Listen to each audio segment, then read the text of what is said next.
एक बार भगवान बुद्ध जेतवन बिहार में रह रहे थे। भिक्षु चक्षुपाल भगवान से मिलने के लिए आए थे।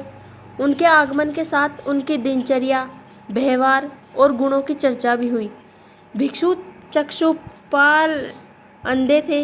एक दिन बिहार के कुछ भिक्षुओं ने कुछ मरे हुए कीड़ों को चक्षुपाल की कुटी के बाहर पाया और उन्होंने चक्षुपाल की निंदा करनी शुरू कर दी कि उन्होंने इन जीवित प्राणियों की हत्या की है। भगवान बुद्ध ने निंदा कर रहे उन भिक्षुओं को बुलाया और पूछा कि क्या तुमने भिक्षु को कीड़े मारते हुए देखा है?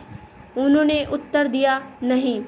इस पर भगवान बुद्ध ने उन साधकों से कहा कि जैसे तुमने उन्हें कीड़ों को मारते हुए नहीं देखा, वैसे ही चक्षुपाल ने भी उन्हें मरते हुए नहीं देखा और उन्होंने कीड़े को जानबूझकर नहीं मारा है, इसलिए उनकी भर्त्सना करना उचित नहीं है। भिक्षुओं ने इसके बाद पूछा कि चक्षुपाल अंधे क्यों हैं? उन्होंने इस जन्म में अथवा पिछले जन्म में क्या पाप किए हैं? भगवान बुद्ध ने चक्षुपाल के बारे में कहा कि वे पूर्व जन्म में एक चिकित्सक थे। एक अंधी स्त्री ने उनसे वादा किया था कि यदि वे उसकी आंखें ठीक कर देंगे तो वह और उसका परिवार उनके दास बन जाएंगे। और स्त्री की आंखें ठीक हो गई, पर उसने दासी बनने के भय से यह मानने से इनकार कर दिया।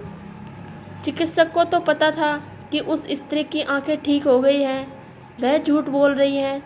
उसे सबक सिखाने के लिए या बदला लेने के लिए चक्षुपाल ने दूसरी दवा दी। उस दवा से महिला फिर अंधी हो गई। वह कितना ही रोई पीटी, लेकिन चक्षुपाल जरा भी नहीं पसीजा। इस पाप के फलस्वरूप अगले जन्म में चिकित्सक को अंधा बनना पड़ा।